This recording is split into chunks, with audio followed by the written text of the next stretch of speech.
You mean I could have stayed at home in my pajamas and watched You could. You can watch this at home in your pajamas because we are live streaming, so everybody can see. Good morning. How's everybody this morning? Great. Thank you. How about you? Right? All right, so what are we going to talk about today? Contracts. Contracts. Why do we have to talk about contracts? Because they're so complicated. Because they're ever changing. Not that complicated. We're doing the business thing we need They them. change all the time, but they're not that complicated. The basis is pretty simple. But more importantly, if you've been doing what? Listing, And selling, working with. buyers and sellers. And how do you get buyers and sellers? Prospecting. Prospecting. So if you've been prospecting, then this is a good class for you. If you haven't been prospecting, is this class necessary? Yes. Yes. No. What? Why is this class necessary if you haven't been prospecting? Who are you going to work with? You were anticipating You might something. run into somebody might trip and fall on you and become your client, right? Yes. I might meet them at the grocery store. Exactly. Awesome. All right. If you're wearing your badge and talk to people at the grocery store, you're prospecting. Oh. I know it's hard to correlate those things, but that counts. All right. So today we're going to talk about contracts. We're going to kind of be flipping back and forth between this and that, and trying to make sure that you can see everything. But contracts is a fairly, I say it's simple, it's pretty straightforward. It's fill in the blank, right? We're not attorneys. We don't have to write the contract from scratch. But the basic principles are pretty much the same as we go through the contract. And so I want to go through kind of the process of how we think best practice, how I think best practice is here in our office of doing the contracts and using the system that we have and the contracts that we have and going through those, okay? So what's the first thing about contracts? What's the most important thing? Put a date on it? There are no blanks. No blanks. And the blanks you Important. put under Sure. an Okay. What's the most important thing you can do with a contract before you sit down with a client? Read it. Read it. This is an important step. I was going through contracts with an agent the other day and helping them write their first contract. And as I passed page 1, which of course is all the fill in the blanks, and into the boilerplate pages, I said, and of course you've read all this stuff. Yeah. So it's important that you read everything, okay? What's the next most important thing? It's signed. Well, that's important, but not as important. So read it yourself, Oh. right? Make sure they read it. And make sure your client has read it, right? Client understanding.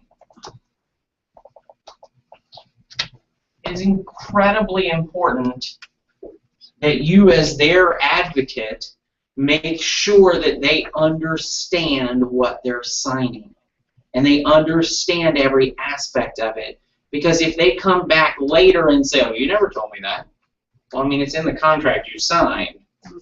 That's not a good relationship builder, is it? No. Okay? But that is what can happen. All right, so we are going to approach contracts as if we are working with a buyer, because that's the most complete, and we'll make comments here and there that, well, if you're on the listing side, you might do this. And we are going to assume that agency already exists. Okay, so we're not going to talk about agency. We're just going to talk about purchase and sale agreements. Okay? Questions? Not yet. Hopefully answer a bunch as we go. All right, so where do we go in our world? Where do we go to do contracts? MLS. FMLS. Forms Pro. Forms Pro. So let's do that. I have logged into FMLS. Let me make this screen like massively bigger so hopefully you guys can see it better. Oh, it's not going to let me do that, is it? Alright, it is what it is. So I'm in FMLS, and I'm going to go into Documents and Forms Pro.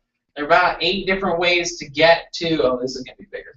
There are about 8 different ways to get to Forms Pro, but I tend to go right into Fusion.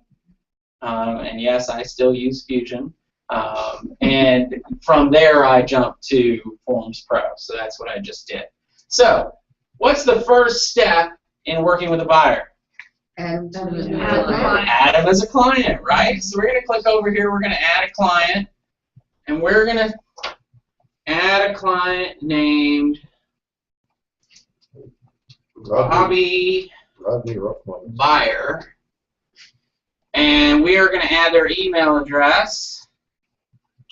Bobby at iwanttobuy.com. All right? Is that made up enough for you? All right. So my screen's massive. I can barely see the rest of it. Let's go. Okay. No, that's not going to work. Oh, we can do it right here. So we're going to save and continue after we put it in. Now, if we had a secondary client, like we have Betty, whoops, Beefy buyer. Betty Buyer, and her address, of course, is Betty, and I want to buy.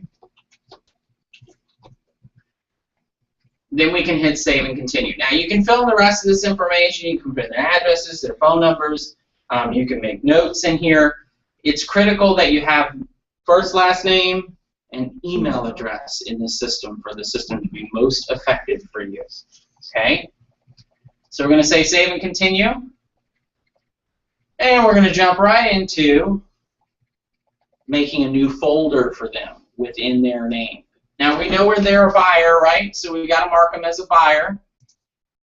And we need to load FMLS data if we know a listing. Anybody know a listing number?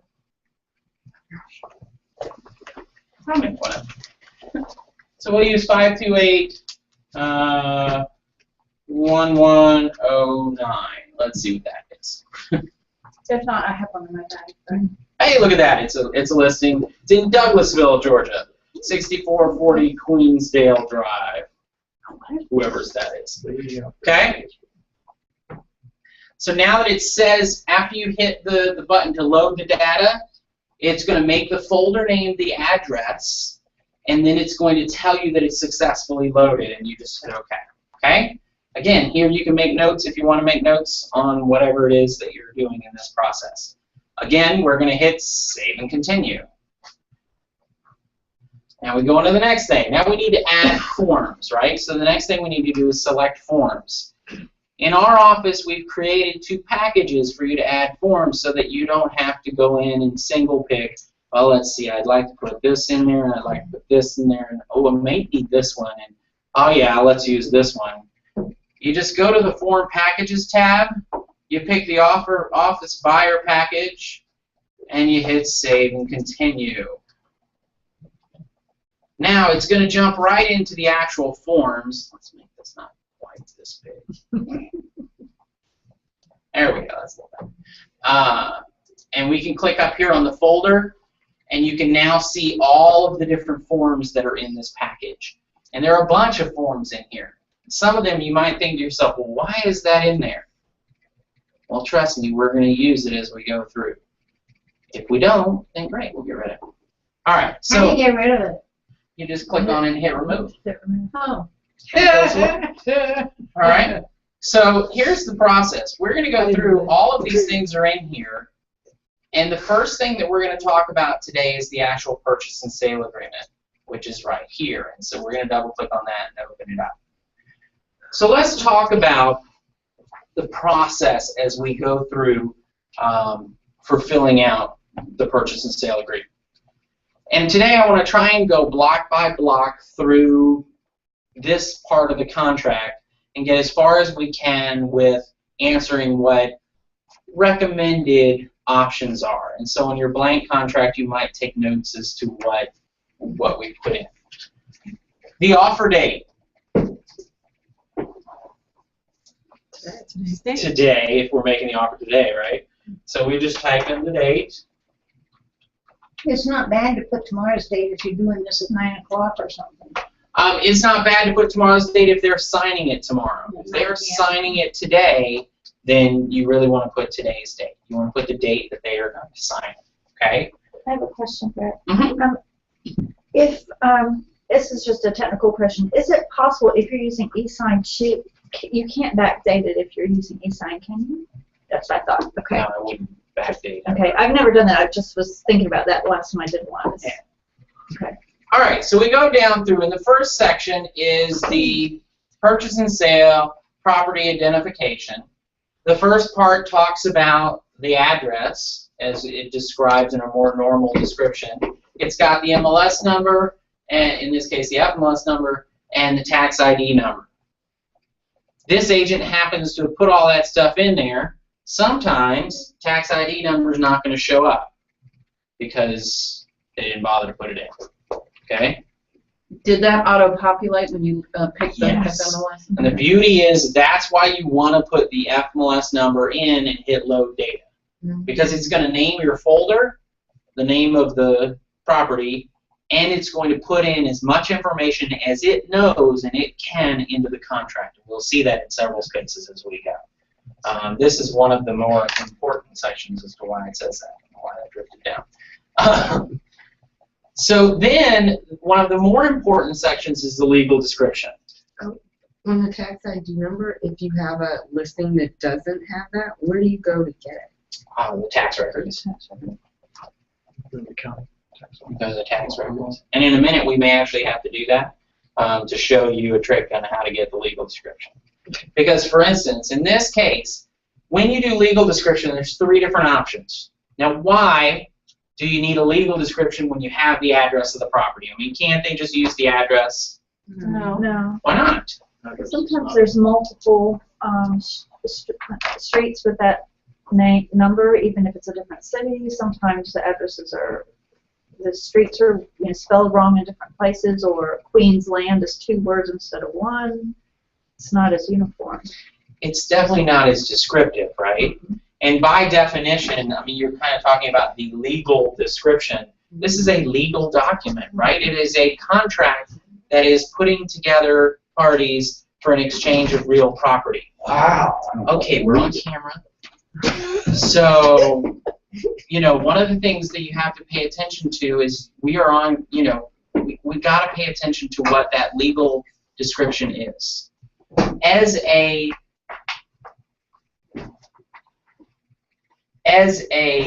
buyer and as a listing agent, these are 2 different things. They mean 2 different things to you. As a buyer's agent, you need this in here for what reason? Define the property. To define the property, because when the closing attorney goes to do the title search, you want them to do the right one, right? Right. As a listing agent, why do you want this in here? So the buyer will be able to define the property. So that it makes it easy for the buyer and then so on. But more importantly, if the legal description is missing, incomplete, or just not there, this contract is voidable by the buyer. Oh, yeah? So as a seller listing agent, it is critically important that you make sure that every contract that you accept for your client, or have your client accept, contains a complete legal description. Because your buyer can void it. Because the buyer on the other side could void it, and then you'd be out. Oh, so that's a good way sometimes. If something comes to you and it smells, you just void it because the description's wrong? I will say that I've never seen anybody actually do that, but it is viable, and it is something that you can do. To me, it creates a hole in the contract, and here's the way I like to think about it.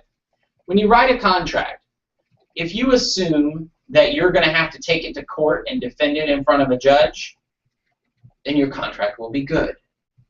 If you can't take it to court and defend it in front of a judge, then your contract's probably not very good. Okay? And so it's very important that you have a bulletproof contract, because there's no reason not to. Okay? All right. So let's say in the three options, the first is attached as an exhibit. Why would you want to use that?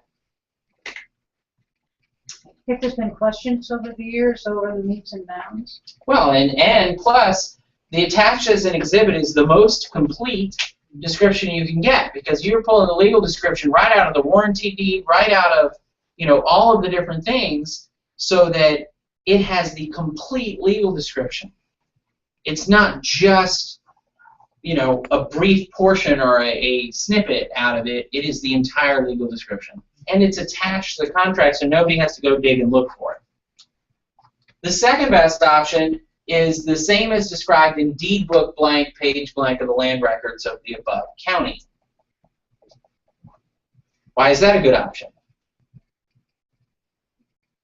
Because it's actually physically recorded in the county record. Because it's taking the actual record that you could have attached, but maybe you don't. Now it's referring to that. Okay? So let me show you a quick way to get that. I'm going to highlight this FMLS number real quick. And we're going to jump to Fusion. I'm going to pull that one up.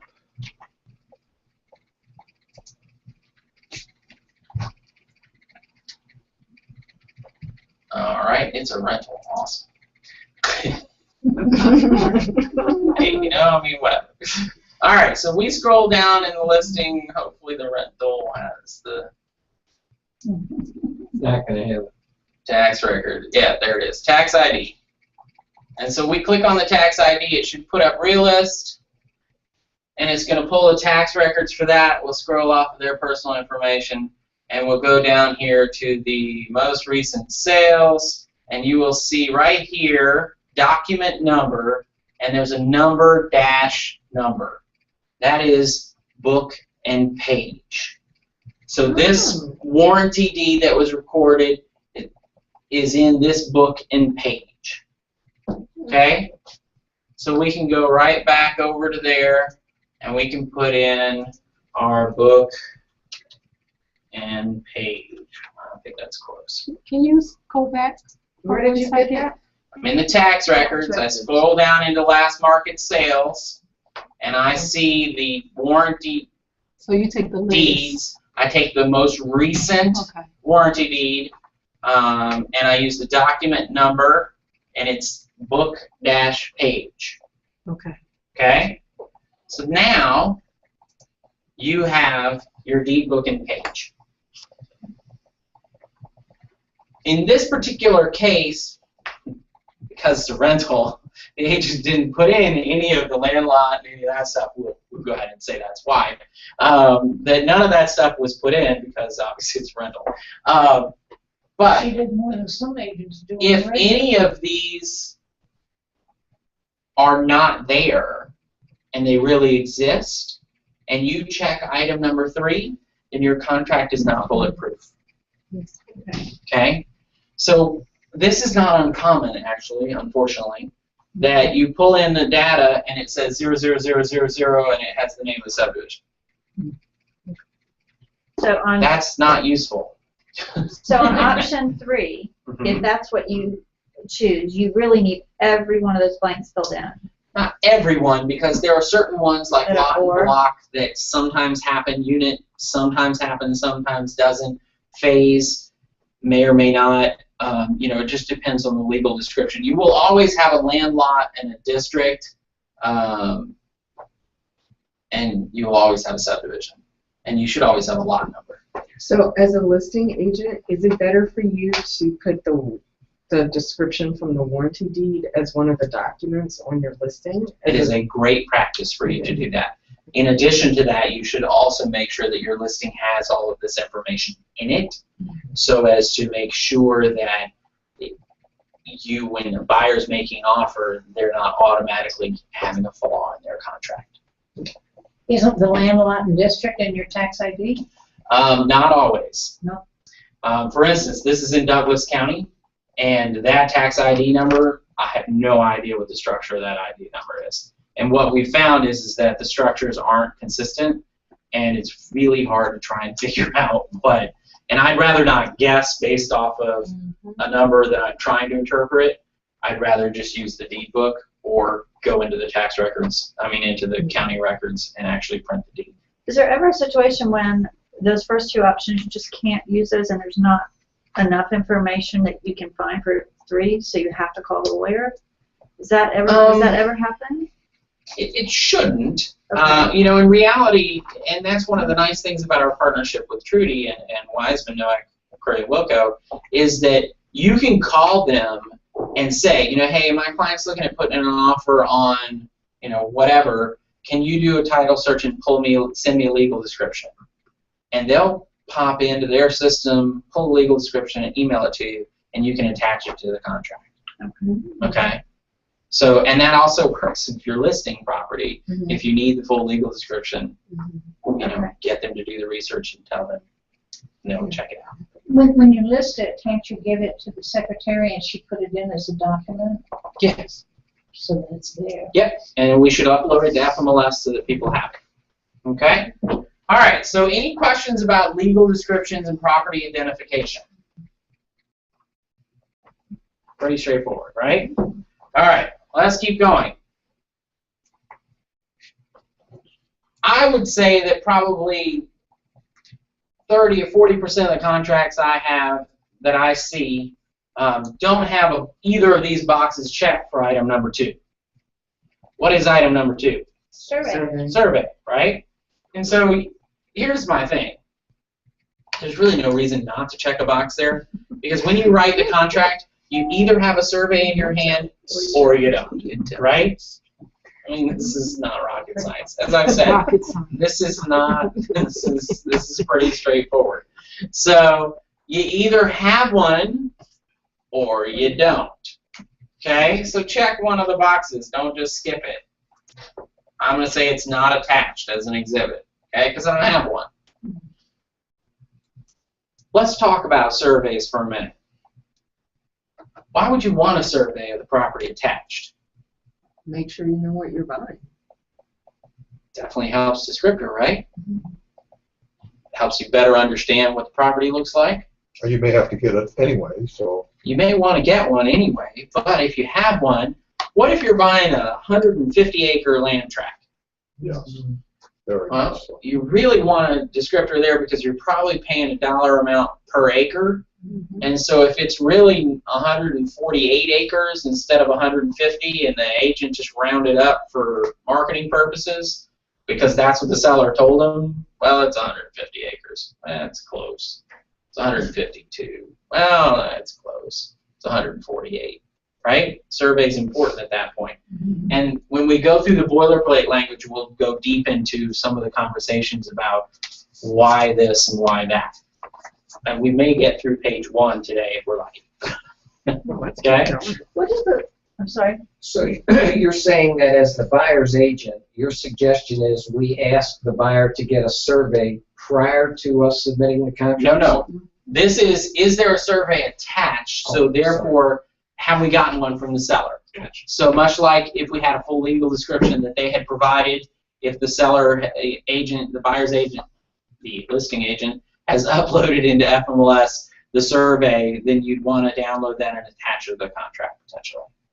Okay. Okay, so if you're the listing agent, are we suggesting that they ask? Just like you ask for disclosure statements and everything else, all the information that you can get, utilities and all that kind of stuff. Ask the seller if they have they had a survey done recently. Have they had a survey ever done? If they had one done when they purchased the property 20 years ago, it's still, the earth is still the earth, but things do change on its surface, so, you probably want to take that into consideration. What does the survey show other than boundaries? Anything else? Does it show wells? It shows or- structures, it shows easements. Easements is a big one a lot of times. And when we get to the survey paragraph, we'll really go deep into some of the things that are necessary from that standpoint. Right. All right.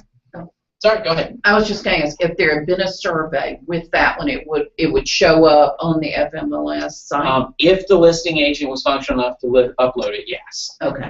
But you always want to ask, hey, do you have a survey, or just when you're asking for the disclosures, which you're going to ask for normally, you want to ask for any other documents they might have, legal descriptions, surveys, that sort of thing. Okay? All right, purchase price. What are we going to put as a purchase price? Say it's listed, in this case, we're going to pretend that it's listed at some other number because it's a rental. Say it's listed at $100,000. What are we going to offer? 90. Why? Well, Why? you got to do the research to see what's going on in Exactly. the market. What it's Yeah. listed at is not relevant. Okay? A listing agent and their seller get together and they decide that they're going to list the property at whatever price they decide. Hopefully, that's based on market research and reality and not media hype and craziness. But it might be. It might just be a fishing expedition. It might just be an agent that didn't have control and have the ability to say to the seller, that's way out of line. We can't ever get this for that property. So if the property is listed at 100, but it's really worth 75 because you do the market analysis, what should you offer? 75. 75. A little less than 75. 68. Yeah, 68 sounds good to me. Well, you need to find out You have to 68. find out what the what you buyer think the wants to property offer. will price for. Right, and so that's what I'm saying. If you do the research and you think the property is really only worth 75, where are you going to come in as an offer? 70. You don't want to go too low because he already started high, so he won't even entertain his offer. Maybe. Depends on how long it's been on the market. If it's been on the market for a while and he's gotten 4 offers and they've all been at 65 and you come in at 70, what is he going to think? That you're more Okay, that's serious. as good as I'm It's going better. to get. Maybe they'll see the light, right? But the reality is that we far too often take into consideration what the listing price is. And really, the listing price doesn't matter. It's just a gauge. And hopefully, if the agents on the other side are functional, then it's a reasonable gauge.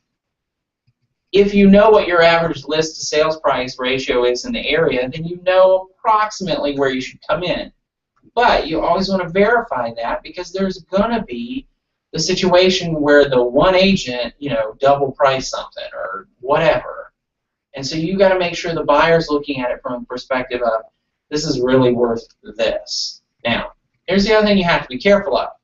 If you do all your research and you tell that buyer that property is worth 75, and it gets into a multiple bidding situation and it sells for 80, and your buyer wouldn't budge off 75 because you told them it's only worth 75, what happened? But you I think, blame you for for your relationship. Whose fault is it? the It's agent's yours. fault. Because you put too much into it. You can't dictate. What you can say, just like when you do a listing presentation, you can't go to a seller and say, your property is worth exactly $98,542.38, right? Because at best, we are making an educated guess. What's the property worth? What's the definition of value? What With the the buyer will pay will for pay. it. What the buyer will pay at any given, a ready, willing, and able buyer can pay at this moment, right?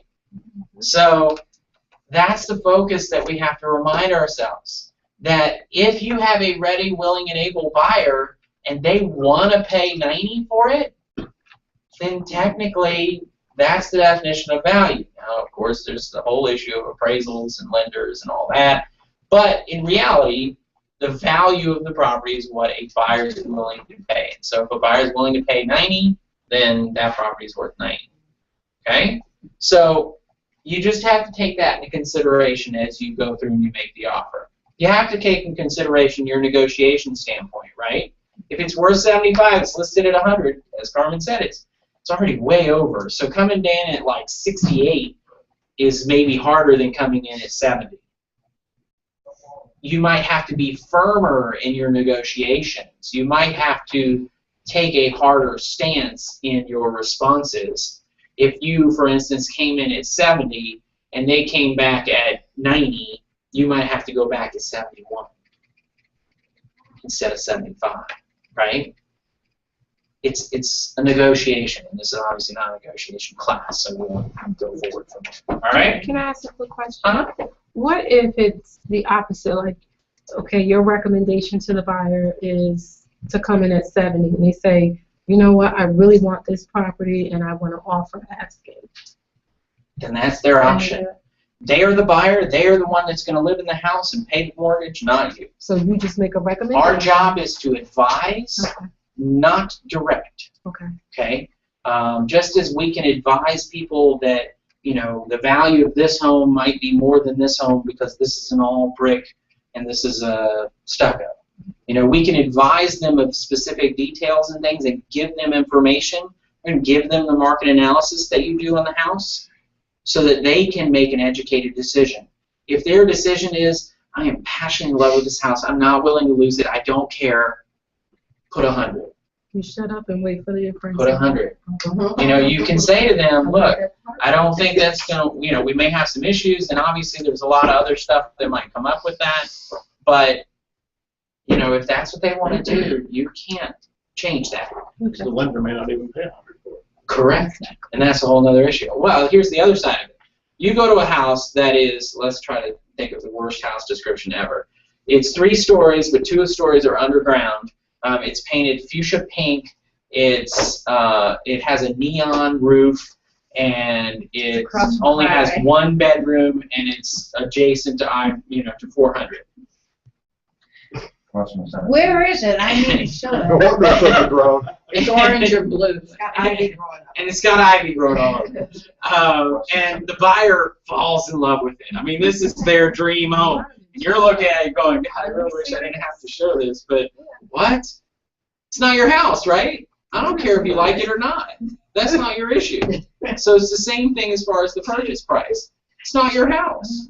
They're the one buying it. Now, you need to give them advice from the standpoint of resaleability and price and all those sorts of things and trying to comp things, but you're not the decision maker, okay? And sometimes we forget that.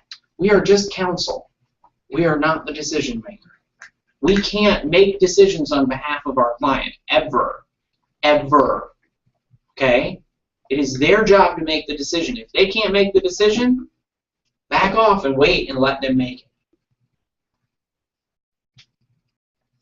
Because if you push them into something, what's going to happen? They're gonna blame you for this It's going to one. be your fault if it doesn't work out. All right, let's talk about seller's contribution to closing. In Georgia, in the metro Atlanta area, what's the common closing contribution by a seller? 0. 2,000. Well, let's go percentage because it 3%. depends on what price point, right? 3%. About 2 to 3%, which is pretty much most of the closing costs, depending on the loan program that you're in. And so pretty common in Georgia is for the seller to pay 2 or 3%. Now, here's the reality. If you're going in at 75 on a property that's listed at 100 and whatever, you're already cutting it low. Should you cut it low on the? Should you add closing costs to put salt on the wound, so to speak? Go for one or the other. Kind of want to balance it out, right? A lot of times, the seller's contribution to closing is dictated by the buyer's need. For instance, if the buyer is doing an FHA loan where they are only putting 3.5% down, and that's all the money they have right now, they don't have an extra 3% to pay the closing costs, then we need the seller to pay the closing costs, right? Mm-hmm. And so then that's a balance act of, well, we might have to balance between these two things. Again, it's a negotiation tactic from the standpoint of how you go in, but keep that in consideration. This is contribution at closing by the seller for the buyer.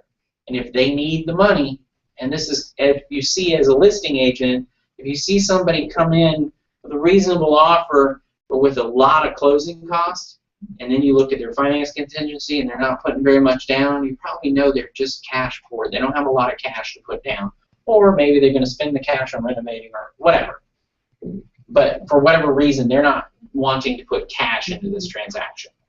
Okay? And so you got to take that into consideration. So we'll say 2 to 3%. Now, is that okay for me to put in there 2 to 3%? No. No, we got No. to do the math. Because you got to do the math, right? because that's dollar sign. If I put $2 to 3%, what happened to my bulletproof contract?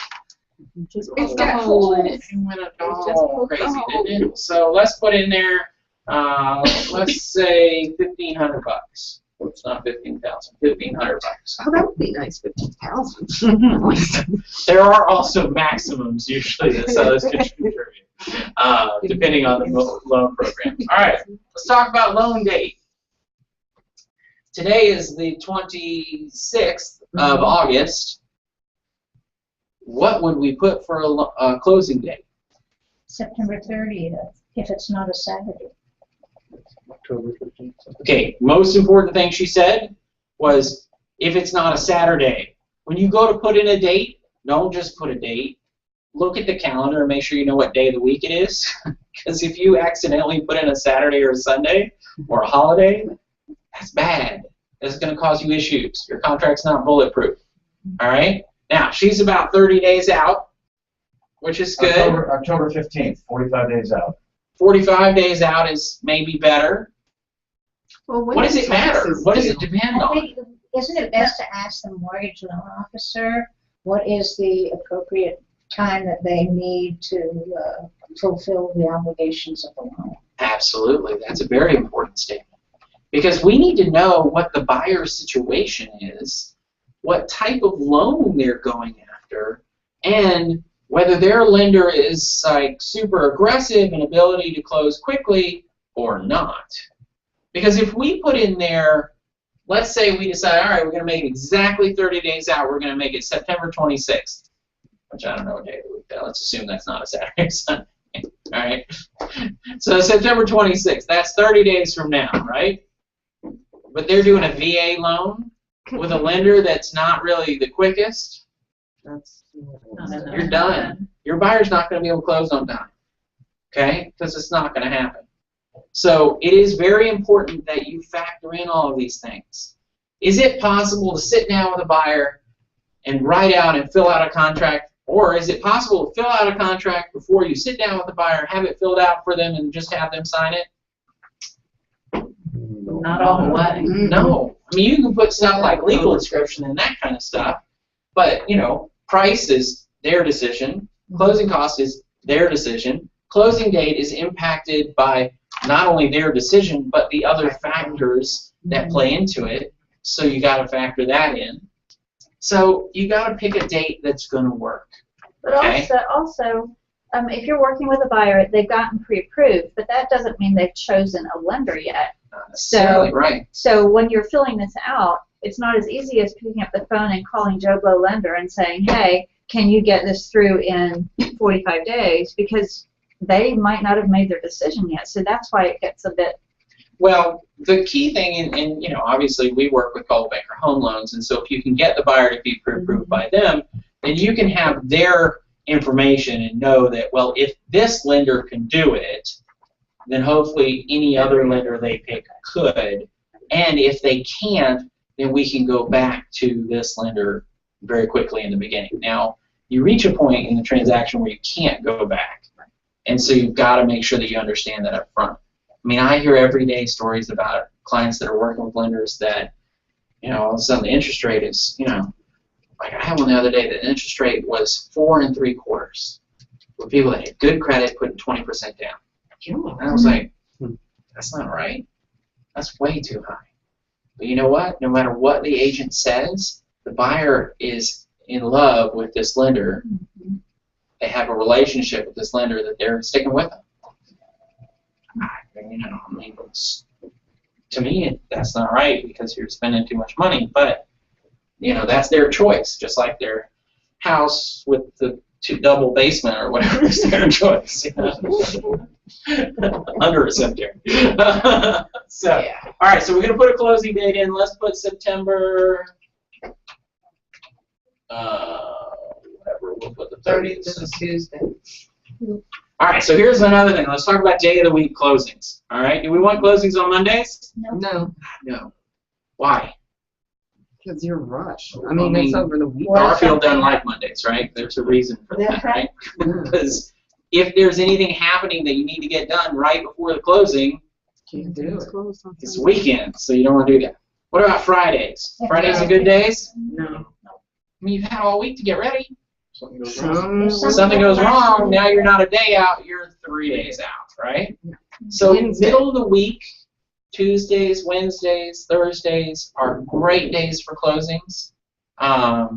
But keep in mind, what is the busiest time of the month for closings? The beginning of the end. The last End of week. the month. The last week we're in right now. It's the busiest week of the month for closings. Why?